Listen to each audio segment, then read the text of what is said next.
মানুষ যখন শয়তানের ধোঁকায় পড়ে অন্যায় করে, জুলুম করে, ব্যভিচার করে, জেনা করে, যে কোনো অন্যায় কাজ যখন সে করে, তখন শয়তান তার সামনে গুনাহের কাজটাকে আরো সুশোভিত করে উপস্থাপন করে। ফলে গুনাহগার ব্যক্তি গুনাহ করতে করতে করতে করতে একটা টাইমে গিয়ে সে একজন নেশাগ্রস্ত ব্যক্তির মতো হয়ে যায়। অ্যাডিক্টেড পারসন যেমন তার নেশা না করলে ভালো লাগে না, যেমন সে ড্রাগ নিতে পছন্দ করে, ড্রাগ তার নেশার মতো, যখন সে ড্রাগ নেয় তখনই সে শান্তি পায়, ড্রাগ না নিলে সে শান্তি পায় না।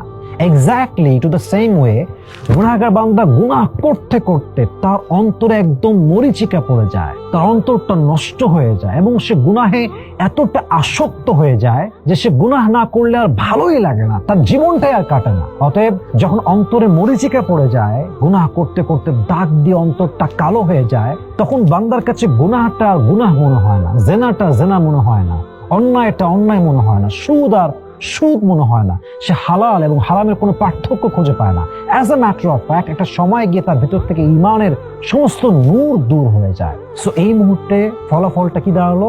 সে বেঈমান হয়ে মারা যাবে। সো আপনি যদি গুনাহ করে ফেলেন, সকালে করলে দুপুরে তওবা, দুপুরে করলে বিকালে তওবা, বিকালে করলে রাতে তওবা, তওবা আপনি কখনো স্টপ রাখবেন না। ট্রাই ইউর বেস্ট, যতটুকু পারা যায় বারবার তওবা করব, বারবার পড়বো আস্তাগফিরুল্লাহ আস্তাগফিরুল্লাহ আল্লাহুম্মা ফিরলি। আশা করা যায় আমরা ইমানদার হয়ে মারা যাবে ইনশাআল্লাহ তাআলা।